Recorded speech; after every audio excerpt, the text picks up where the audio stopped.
The Grand Council Hall was silent. Not just quiet, but deeply silent. Even the smallest whisper died in the air like it was afraid. The room was massive, with high ceilings and glowing lights that floated in the air like soft stars. Delegates from every corner of the galaxy sat in their seats. Hundreds of species, thousands of languages, but all eyes were fixed on one empty chair. It was the seat of humanity. That chair had never been empty before. For over 100 years, the Terran Union, known simply as humanity, had always sent someone. A strong voice, a firm hand, a protector of peace. A power no one wanted to fight, but everyone wanted on their side. But now that chair had been empty for 37 minutes. Whispers moved through the room like a quiet storm. Did they refuse to come? Is it true? Are they leaving? They wouldn't. Just walk away. Would they? Then suddenly the giant door at the back of the hall slid open. Everyone turned. A single figure stepped through the doorway. He walked slowly but confidently, his dark Terran uniform crisp and clean. He wore no medals, no armor, just black gloves and a silver pin on his chest, the symbol of Earth. His face was calm, cold. His name was Ambassador Leon Varric. The same man who had once talked down the warlords of Creel. The same man who stopped a civil war on the Jelani moons without firing a single shot. A legend in many eyes. He didn't look like a legend now. He looked tired. He walked across the great floor without speaking. He passed the eyes of species who once praised him and those who once feared him. No smile, no greeting. He sat down in the human chair and pressed a button on the table. A small light came on. The chairwoman of the Galactic Council, a tall and elegant woman of the Seraphim race, stood to speak. Ambassador Varric, she said softly. We are glad you arrived. There are urgent matters. Varric raised his hand. She stopped. So did every voice in the room. He leaned forward, his voice calm, but loud enough for all to hear. This will be our last meeting. Silence. Real, deep silence. No one knew what to say. No one knew what to ask. Varric didn't wait for permission. He continued speaking. Humanity has served the Council for 147 years. We answered distress calls. We fought wars that weren't ours. We rebuilt planets we didn't break. We brought peace where none existed. He paused. The lights above seemed to dim. In return, we were insulted, feared, manipulated, lied to. The chairwoman looked nervous. Ambassador, that's not... Varric didn't stop, his tone didn't change. The last vote, he said, was the final line. Humanity voted to protect the outer colonies of the Melnari people. They were under attack. You voted no. You let them burn. They were not under Council protection, a voice from the side said weakly. They were people, Varric replied. He stood slowly. No more speeches, no more votes. Humanity is leaving the Council. Permanently. Gasps spread like fire. You can't just leave, shouted a voice from the Glarn Republic. You're one of the founding members, said another.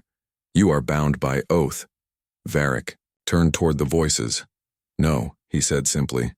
We are not bound. Not anymore. One of the council members, a reptilian diplomat from the Valix Empire, stood in anger. Are you threatening us? He hissed. Varric's eyes locked onto him. If we were threatening you, you'd already know. The Valax delegate sat down. The council hall fell into dead silence again. No one dared speak. Varric tapped his wrist. A small hologram appeared, above the table. It showed the Terran fleet, ships pulling away from council space, stations powering down, stargates closing, trade lines shutting off. Effective immediately, Varric said. All Terran embassies will be closed. All technology we gifted will be disabled. All military aid is withdrawn. Earth is no longer part of this galaxy's affairs. He paused. You will feel our absence. Then, without waiting for permission, he walked away. Every step echoed loudly in the great hall. No one stopped him. No one called out.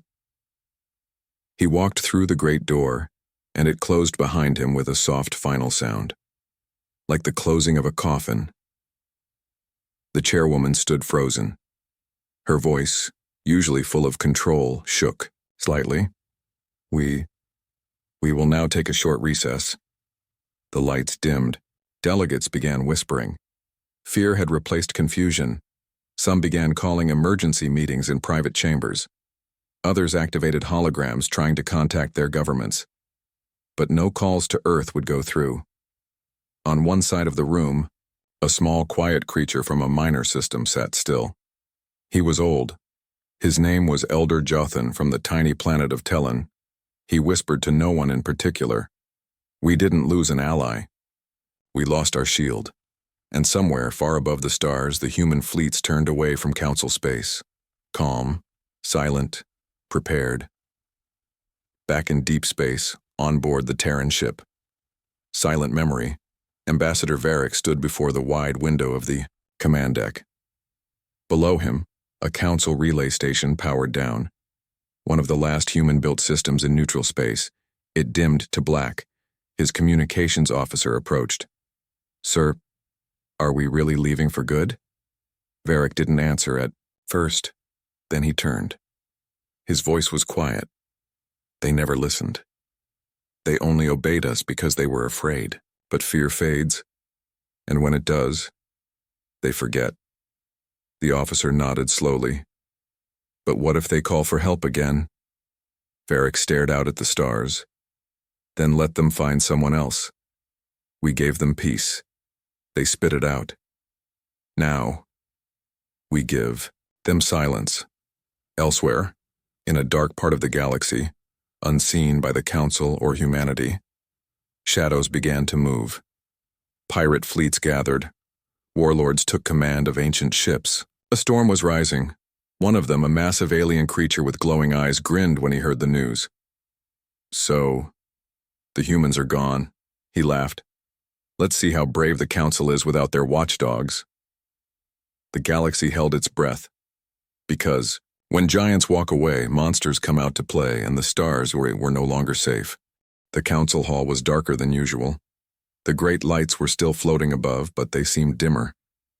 The cold metal walls, usually filled with voices, now echoed with silence. Delegates sat quietly. Some whispered to their aides. Others just stared at the empty human seat. One day had passed since humanity walked away. The Council chairwoman, Seraphim Elira, sat in her private chamber, watching the same message over and over again. Ambassador Varric's speech. Every time he said, "You will feel our absence." Her hands clenched tighter. Now, they were feeling it. Across the galaxy, strange signals were being picked up. Pirate fleets, once hiding in deep space, were now active. Smugglers and slavers were moving freely through trade lanes. Former Council worlds were sending out distress calls, and Earth wasn't answering any of them. They never said it with anger. Elira whispered to herself. They said it with finality. That's worse. A soft tone rang in her chamber. It was her assistant, High Chairwoman. The Talari system has been attacked. Their orbital defenses are failing. Elira closed her eyes. Has anyone responded? Not yet. We're trying to form a response fleet, but we don't have enough ships nearby. What about Earth? The assistant asked carefully. Elira looked up slowly. Earth isn't listening anymore. Meanwhile, in the Skallan border zone, 4 Council patrol ships chased a group of pirate raiders through a narrow asteroid field. The pirates moved like they knew the space. Fast, aggressive, fearless.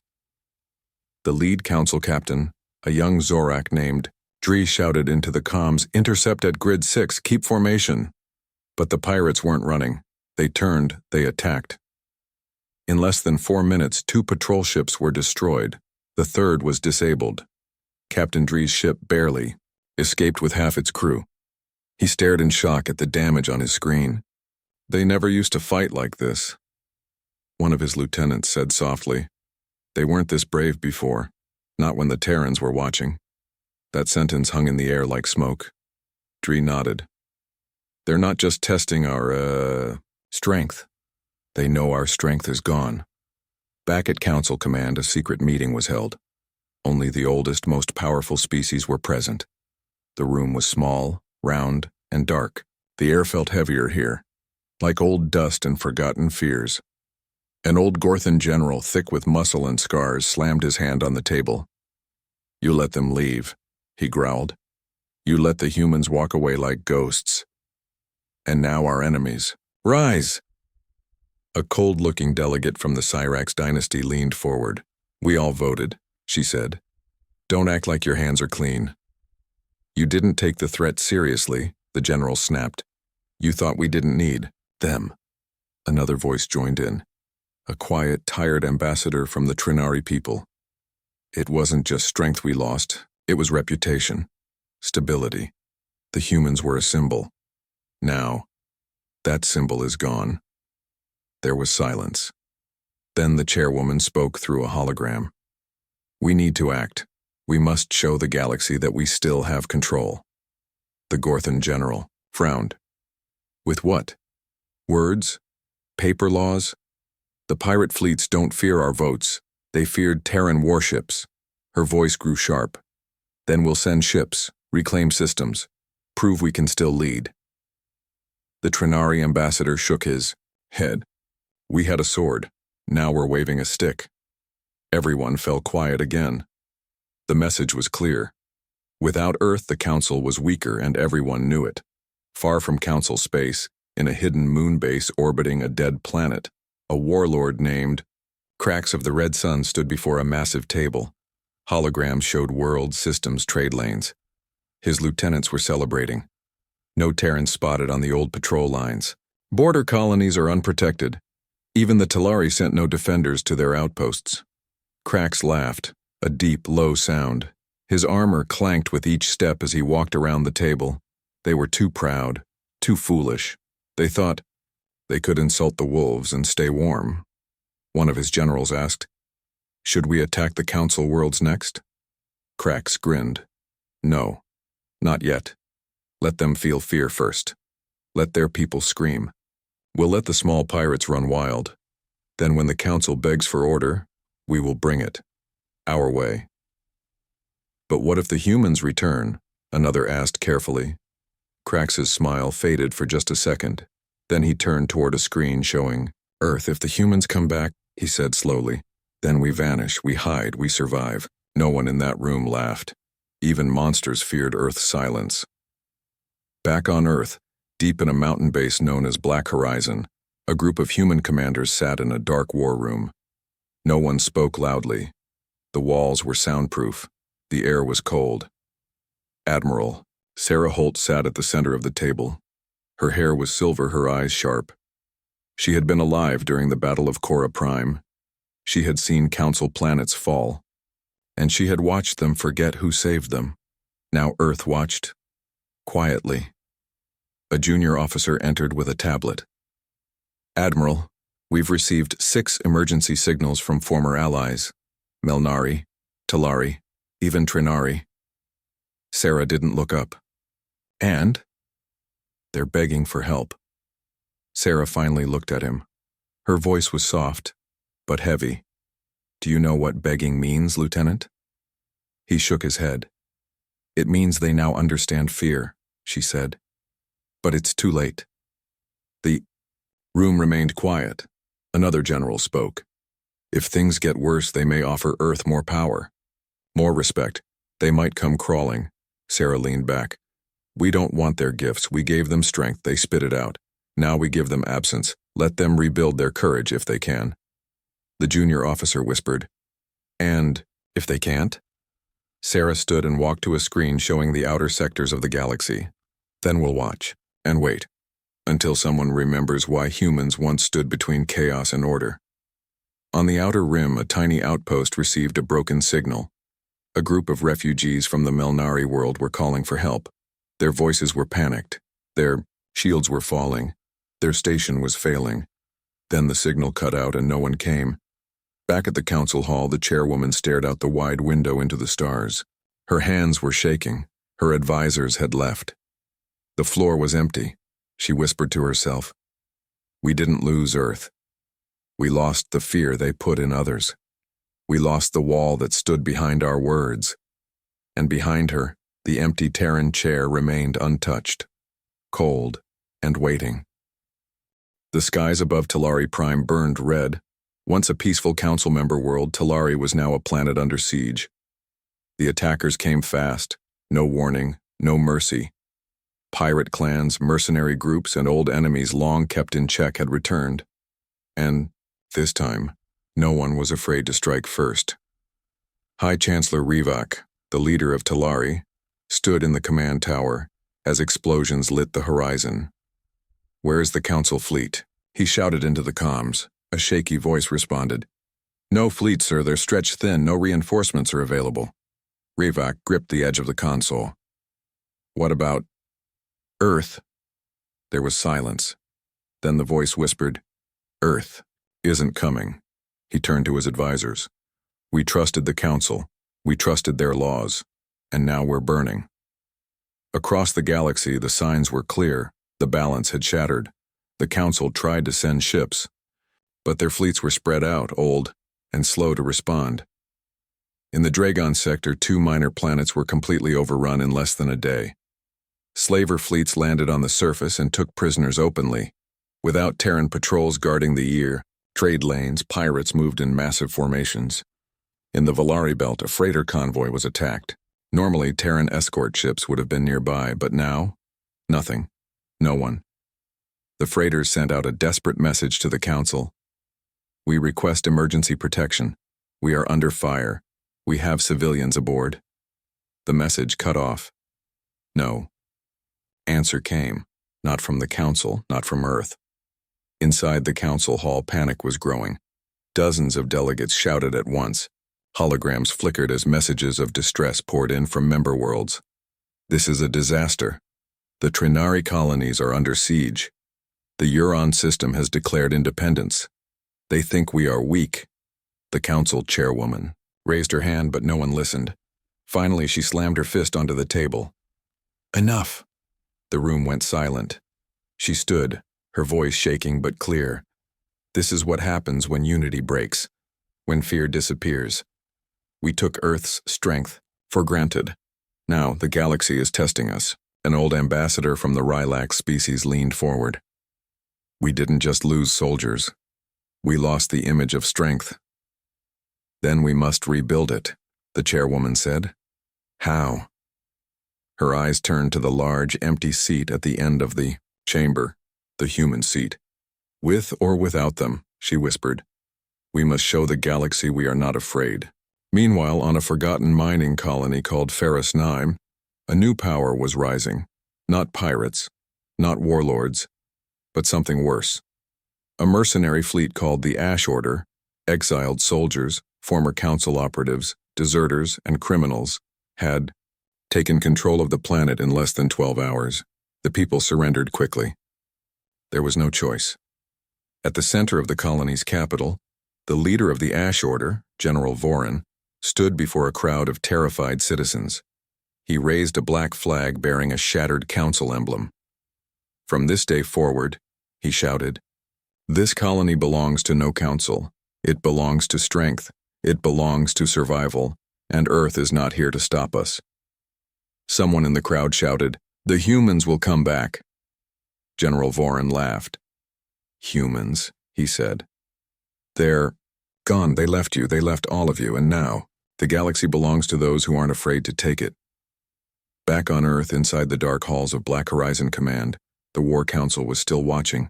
Every signal, every cry for help, every attack. They saw it all, but said nothing. "Commander," Juno Gray watched as new battle reports came in from the outer sectors. "They're testing," she said. Admiral Sarah Holt nodded. "Of course they are. They want to know how far they can go without Earth stepping in."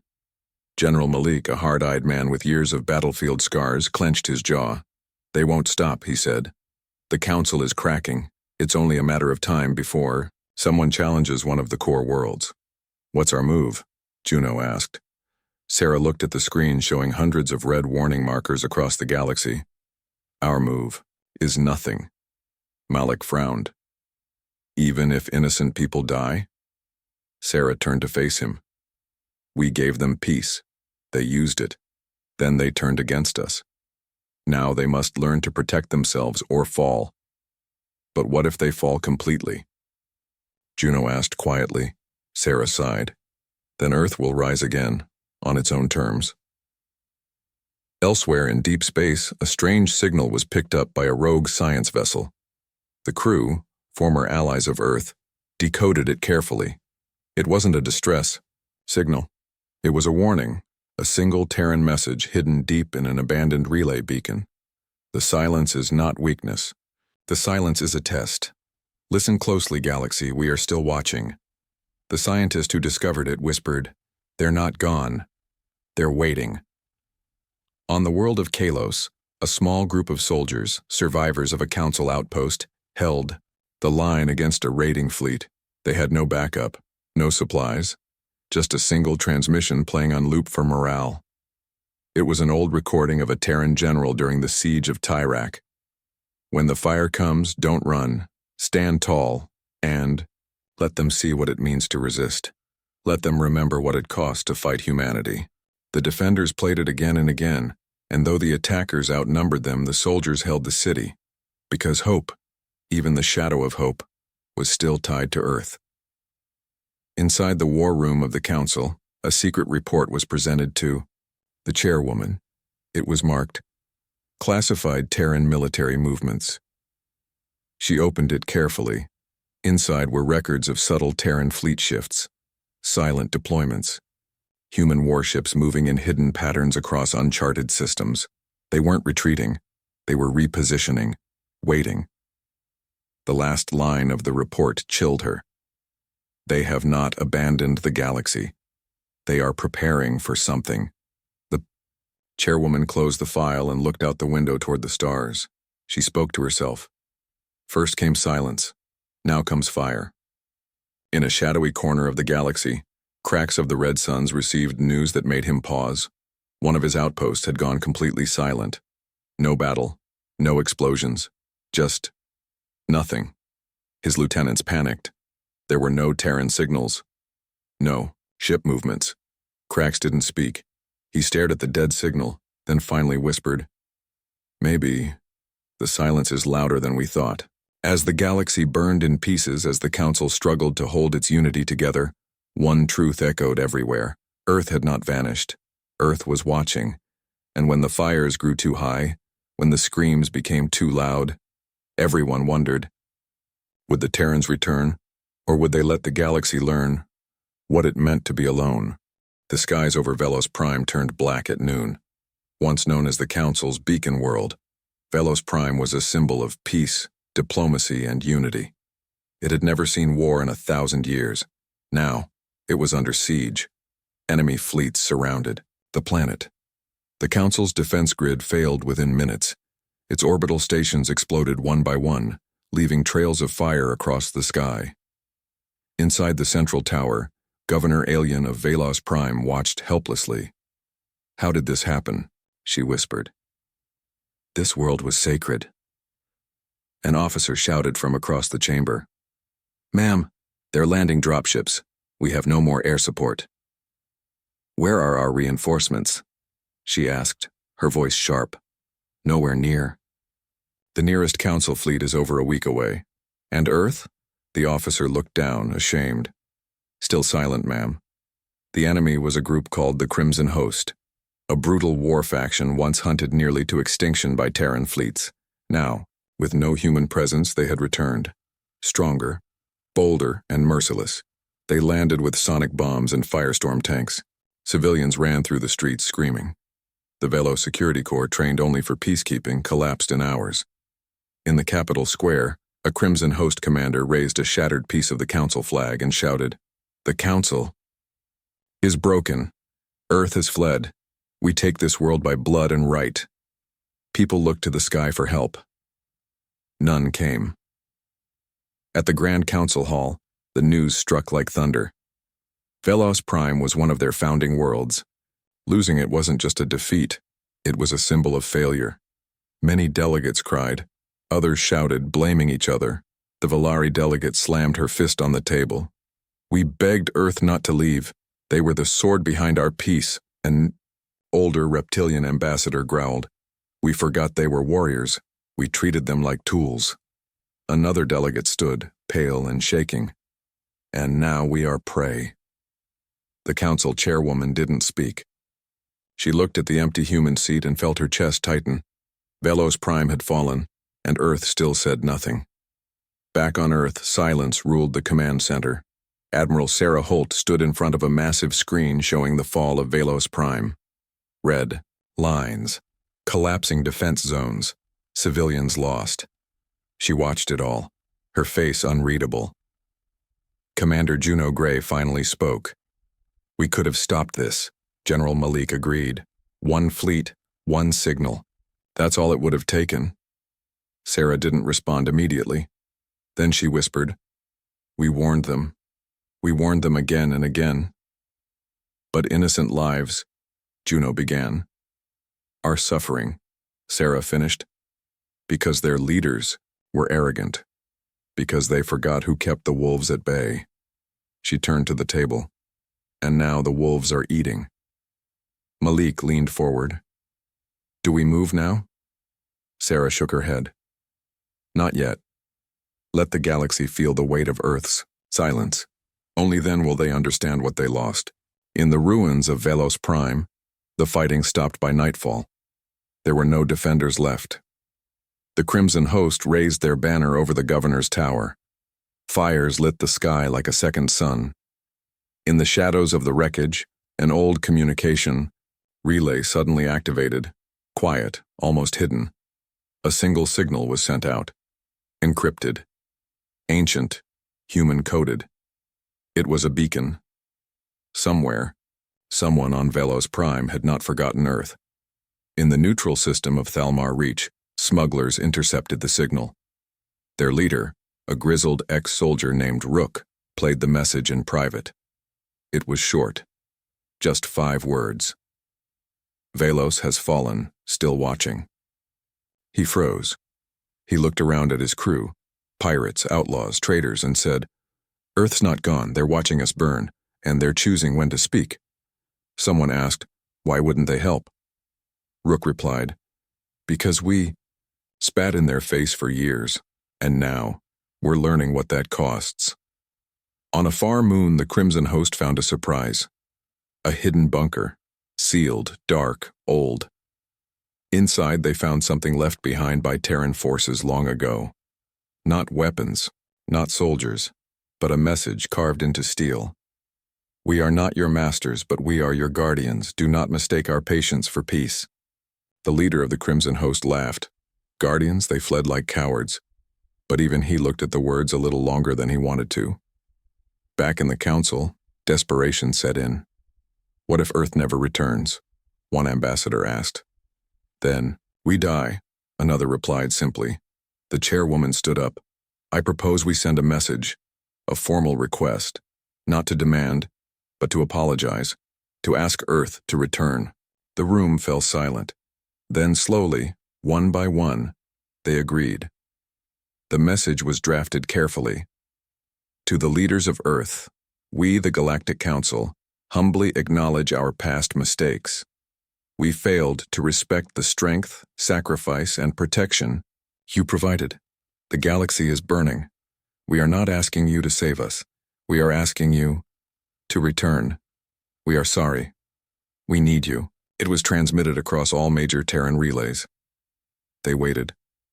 Seconds passed. Minutes. Then hours. Still, no answer. But on Earth, the message was seen. Admiral Sarah read it. Juno Gray read it. General Malik read it. They said nothing. But in the dark chambers of Project Resolute, things began to move. Old codes were unlocked. Silent ships powered on. And somewhere beneath the Pacific Trench, a forgotten war AI named Ares activated with a single directive. Observe. At the edge of Terran space, small scout ships began to vanish. Pirates laughed until they didn't return from raids. Rumors began to spread. Some said Terran ghosts were hunting again. Some said Earth had deployed something too fast to see, too quiet to track. No one knew for sure, but deep in their bones, across the stars, everyone felt it. Something was waking, something old, something angry. And so, as Velos Prime burned and the Council held its breath, the message spread across the galaxy like wildfire. Earth is still silent, but Earth is watching. And silence was no longer a comfort. It was a threat. The Crimson Host pushed forward like a storm. After Velos Prime fell, they moved quickly, burning worlds, seizing spaceports, tearing down the Council's banners and replacing them with their own.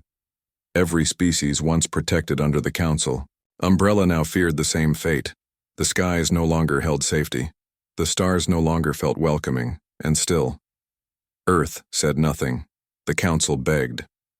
Messages, pleas, even recordings of crying children were sent toward Sol.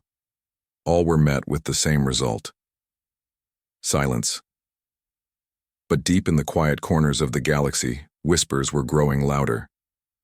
Earth hasn't left. Earth is watching. And then, without warning, something changed. In the Drenari system, a Crimson Host fleet prepared for their next attack. They had no fear, no resistance. The planets ahead were lightly defended, rich in resources and perfect for conquest. Suddenly all ship systems froze. Alarms screamed, lights blinked, gravity flickered. Then across every screen of every ship, a single symbol appeared. A circle, black as void, marked with a single line down the center. The old Terran war mark. It hadn't been seen in over 60 years, but every commander knew what it meant. Earth has spoken.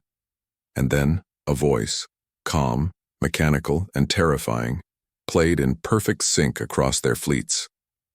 Your actions have been observed, your movements recorded. This is your first and final warning. Retreat immediately, or be erased. There was no signature, no origin point, just silence after the message. The Crimson Host didn't retreat. They laughed. They advanced. 4 minutes later, they were gone.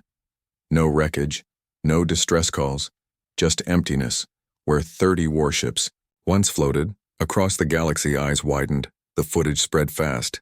Even pirate networks couldn't hide it. 30 Crimson warships and vanished. Everyone asked the same question. What did Earth do? And more importantly, what is Earth waiting for? In the council hall, the delegates sat in stunned silence. The Yishran ambassador leaned back in his seat. That wasn't a message, he said slowly. That was a death sentence. The Valari delegate looked toward the still empty human seat. I think Earth has changed. They used to warn with speeches. Now they use silence, and when that's done, they erase. Chairwoman Talira turned to her advisors. Are we in contact yet? No, ma'am, one said. But multiple probes were caught in Terran space. Not destroyed. Disabled. Gently. They're controlling what we see, Talira said softly. They want us to feel this silence. It's not absence. It's pressure. Another delegate whispered. Then, what do we do? No one answered. Back on Earth, Admiral Sarah Holt stood alone in the dark command chamber. She watched the footage again, how the enemy ships vanished with no trace. She knew what happened. The galaxy could only guess. Behind her, Commander Juno entered the room. They're terrified, she said, just like before. They should be, Sarah replied. They're asking if we'll act again. We already did. Juno looked surprised. That wasn't a full response? Sarah turned to face her. That was a fraction. The real answer hasn't come yet. Juno stepped forward. Then, when do we send it? Sarah looked to the ceiling where ancient Terran banners hung, banners from wars past, from fleets long retired. When they finally understand what our silence really means. On a border world, a lone freighter captain received a strange ping. It was weak, almost missed. She checked the logs. It was human code, and it repeated one line: observe, evaluate, eliminate threats. She told no one, but she changed her ship's course, away from the front lines, away from war. Because if humans had started evaluating, it meant the elimination was close behind. In hidden pirate stations, panic spread. Some factions began painting their ships with old Terran ally symbols. Others started erasing all data about attacks on human convoys, hoping to avoid notice. One infamous warlord, the Sarek Bone King, held a meeting with his captains. "They erased an entire fleet," he growled. "And they haven't even sent their ships." One of his lieutenants scoffed. "Let them come, we're not cowards." "Wrong," the Bone King snapped. "You should be afraid. Because I was there during the old conflict. I saw what humans truly are." He pulled out an old rusted piece of metal. It was a Terran dog tag. Burned into it were the words, "We never start wars, we end them." Elsewhere, in deep space, satellites began waking up. They were small, nearly invisible, and ancient. They had been sleeping for decades. Now they activated together. Each one carried one message: initiate Ghost Protocol. No one in the galaxy knew what it meant, but within 72 hours, over 400 known black market armories exploded. Hidden pirate moons lost atmosphere. Key Crimson Host leaders were found dead in their own fortresses. No sign of entry, no damage, just perfect surgical elimination, and always the same message left behind: observed, judged, removed. In a council emergency meeting, the tension finally cracked. "We have to act," shouted the Keltor delegate. "Earth is out of control," the Valari delegate responded coldly. "No, Earth is in control. We were just too blind to see it." Then, "What do we do?" A voice came from the back of the chamber, old, quiet, wise. It was Ambassador Sharon, once Earth's closest council ally. "You don't stop Earth," he said. "You don't threaten them. You don't pressure them. You ask." The chairwoman turned. "Then what do we ask now?" Sharon looked at the human seat. "We ask if we can survive their silence." At a Terran deep space station, a lone operator stood at a control panel. A signal appeared. Short. Sharp. Not from Earth. It was a cry for help. A mining world near the fringe was under siege. Non-aligned. Poor. No council protection. The Crimson Host was coming. The operator forwarded the signal into the EarthNet system, then walked away. He didn't sound an alarm. He didn't send ships, because someone, or something, would see it and decide. 2 days later, the Crimson Host landed on the mining world, expecting fear, expecting surrender. They found none. Instead, they found silence. Empty facilities. No people. Just strange markings on the walls. Words in English. "We saw your fire coming, so we hid in the storm. And we left a gift behind." The Crimson troops didn't understand, until the ground opened, until the sky cracked, until a single drone appeared. Black, quiet, and ancient in design. It hovered over them for 1 second. Then everything ended. Across the stars, a chill ran through everyone because no one had heard Earth speak, no one had seen their fleets, and yet, entire enemies were vanishing. Worlds were being defended before anyone could respond. And in the silence, the signal kept repeating: observe, evaluate, eliminate threats. In the council chamber, someone finally said what everyone feared.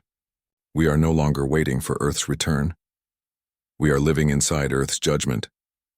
The galaxy had seen human power before. Long ago, Earth's fleets crossed the stars to bring peace through strength. But back then, Earth talked first, sent envoys, held back. This time was different. Earth had walked away once, silent, quiet, patient. Now they were watching, and the moment of silence was over. On the edge of Crimson Host territory, space rippled. It wasn't a warp jump. It wasn't any known technology. It was a quiet fold. From that fold came a ship, One ship. Its shape was old, squared, dark gray metal. No painted symbols, no lights, no windows. But the name, barely visible on its hull, sent terror through every system where the footage leaked. TSS Revenant. Long thought destroyed, it had once led the Burning Moon's campaign, a human retaliation after an alien superpower turned Earth's moon red with blood. Now it was back, and it didn't send a message, it just moved forward, slow, silent, like a predator that didn't need to roar. Inside the Revenant, the crew operated with strange calm. There were no smiles, no battle cries, no shouting, just focused silence. Captain Danya Holt, the daughter of Admiral Sarah Holt, stood at the center of the bridge. Her voice was low, cold. Target, Crimson Host Command Corps. Mission, dissolve their command structure. No one asked how they knew. The Revenant wasn't a warship. It was a punishment. On Council World Ordenix, a hidden meeting took place. Several species, once enemies, now sat at the same table. Valari, Yishran, Janari, and even 2 rogue colonies of the Ulak Empire. "We cannot stop Earth's retaliation," said the Valari speaker. "We can only stay out of its way." "But how long will they stay silent?" asked another. "They already spoke," replied the Janari elder, "not in words, but in actions." What happens when the Revenant finishes? That question had no answer. On the Crimson Host's capital world, alarms screamed. Orbital sensors picked up one ship, only one. But every AI system refused to calculate the odds. "Unknown threat level," said the machines. "Retreat advised." Crimson Warlord Garvak snarled. "Retreat from one ship? Never." He launched 50 vessels, told his best soldiers to prepare ground invasions. He called in reinforcements. It didn't matter. The battle lasted 11 minutes. In the first 3, all enemy communications failed. In the next 4, ships began to collapse, not explode, just fall apart, like their atoms gave up. By minute 10, the skies were silent. In minute 11, the Revenant broadcast just one thing, a video of the Warlord's throne, now empty. The Crimson Host was not defeated. It was deleted. Across the galaxy, the skies turned red. Not from fire. Not from war. From Terran warning beacons. Ancient satellites reactivated. Old codes resurfaced. Any system with a history of attacking human colonies, even centuries ago, was marked. Red Sky Protocol engaged. People began to flee those systems. Entire planets emptied in days. Even pirates refused to enter marked zones. And everywhere the same fear grew. If this is Earth's answer, what does Earth's anger truly look like? In the Council's crisis hall, panic took shape. Ambassador Sharon stood before the others. His voice was heavy. "We forced their hand," he said. "We thought Earth was gone, but it was waiting." The Valari woman beside him asked, "Waiting for what?" He paused. "Waiting to see if we learned anything." Meanwhile, in Earth's Shadow Command, Admiral Sarah Holt watched the reports. Dozens of enemies destroyed, worlds abandoned, powerful empires bowing down without a single Terran demand. Commander Juno entered, nervous. "Ma'am, it's working. They're surrendering. Should we call the Revenant back?" Sarah looked out toward the stars. "No," she said. "The message isn't complete." Juno's eyes widened. "There's more?" Sarah nodded. "Let them feel fear. Somewhere in deep space, a signal repeated again and again. Observe. Evaluate. Eliminate threats." Now a 4th word appeared. Rebuild. Across old Terran colonies, dead for decades, machines awakened. Automated construction fleets began restoring cities, bases, and stations. Not for allies. Not for diplomacy. But for return. Earth wasn't just cleaning the galaxy. Earth was coming back. On a refugee ship, a small alien child asked her father, "Papa, is Earth angry at us?" The father, once a council officer, said nothing. Then he whispered, "No, they're angry at themselves and for giving us a chance to betray them." In the skies above the ruined Crimson Host capital, the Revenant finally spoke again. It wasn't to the Council, it wasn't to the galaxy, it was to Earth. Phase 1 complete, awaiting instruction. Earth responded with just 3 words. Begin Phase 2, and just like that, 6 more Terran warships reappeared, each older than the last, each with names lost to legend. TSS Blackthorn, TSS Emberwake, TSS Gravedancer, TSS Monarch, TSS Frostline, TSS Widow's Wake. They didn't speak.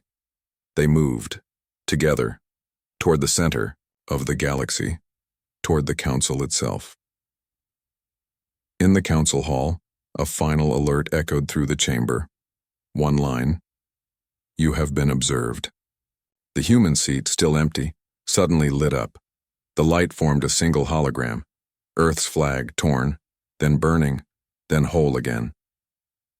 The meaning was clear. Earth had been broken once. Now it had returned stronger. And this time, it wouldn't speak. It would decide. The stars had been quiet for a long time. Too long. After the doorway closed, the galaxy fell into a strange silence. Fleets returned to their hangars. Wars that once burned across entire sectors faded. Even the Council stopped shouting in meetings. No, one wanted to miss what came next, because now they all knew. Earth was still out there, alive, awake, and watching. In a small research station floating above a dead moon, a technician named Velry noticed something strange on her console. A ping. Soft, old. The eye. Signal was weak, like a whisper through dust. She ran the scan again. It wasn't from the Council, or any known species. It was from Earth, real Earth. The coordinates were exact. She sat frozen in her chair, staring at the screen. Her hands shook as she opened the message. Only 2 words appeared. We're listening. She hit the alert. Within hours, every observatory, military outpost, and science station had the same data. Earth had spoken. The Council gathered in full. No arguments. No games. They all knew what this meant. Earth had said nothing for centuries. Not, even when accused, not when they left, and not when the galaxy began to change. But now, one short message had shaken every empire. We're listening. What did it mean? Were they judging, inviting, warning? No one knew. A vote was taken, unanimous. For the first time in history, the Council would go to Earth. Not with weapons, not with fleets, but with truth and apology. They sent 1 ship, 1 ambassador, an old Yalari named Malik, who had once trained beside human officers during the Unity Wars. He remembered their songs, their smiles, their silence. He wore no armor, carried no guards. Just a scroll, a record of the Council's greatest mistake. He stepped into the ancient starship alone and left Council space, heading for the blue world. As Malik's ship approached Earth's system, the stars around him began to change. Satellites turned, lights blinked, and the silence grew deep. His ship's AI slowed automatically, obeying unseen signals. Then, something impossible happened.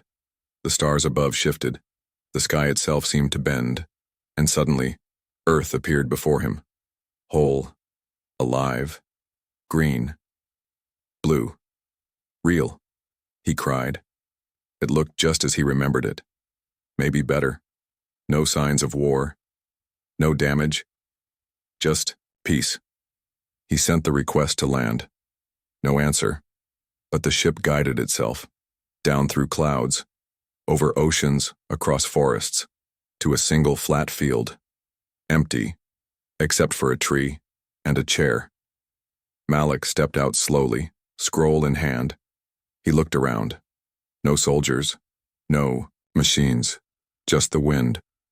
And the quiet hum of the planet. Then he saw the figure, human, tall, wearing simple clothes. No weapon, no armor, just presence.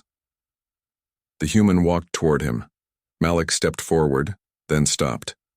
"I come in peace," he said. The human smiled. "You always say that," the voice replied. Malik bowed. "This is a record of the Council's wrongs. We come to make peace. We asked for guidance and forgiveness." The human looked at the scroll, then at the sky. "You want our help again?" Malik nodded. "We need you. The galaxy is still broken." The human's smile faded. "You pushed us away." Malik lowered his head. "Yes, we did. And we were wrong."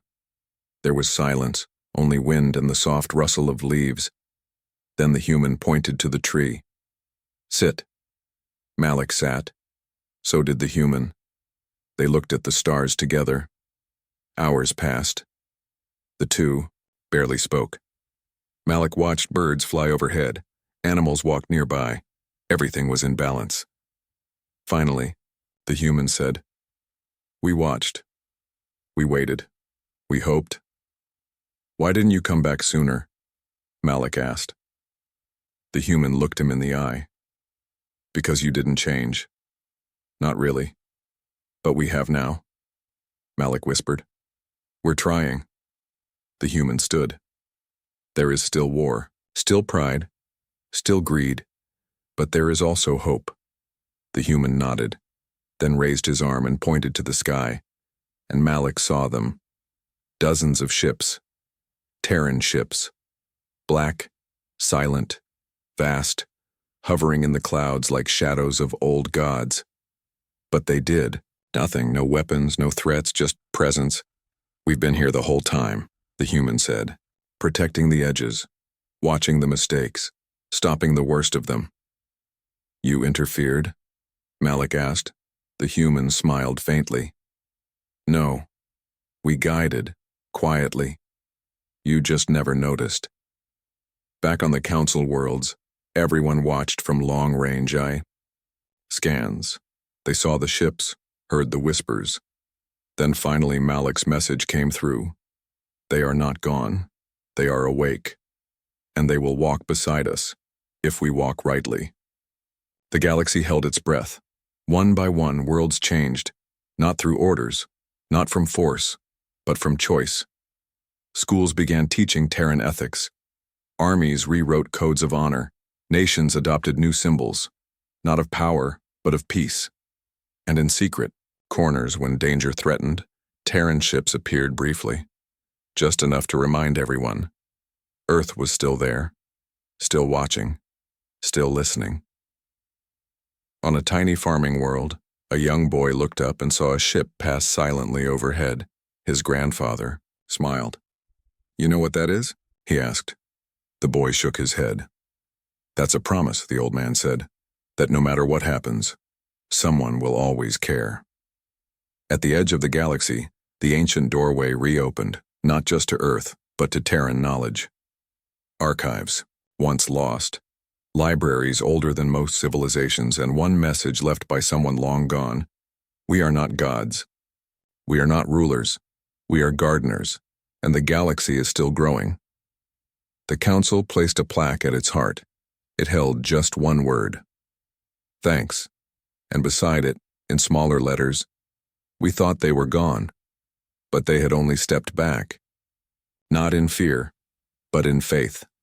The galaxy would never be the same, not because of war, not because of conquest, but because one world, once forgotten, had remembered how to lead, by walking away, by waiting, and by listening. Earth never declared its return. It didn't need to, because on the day Earth spoke again, the stars listened, and they understood.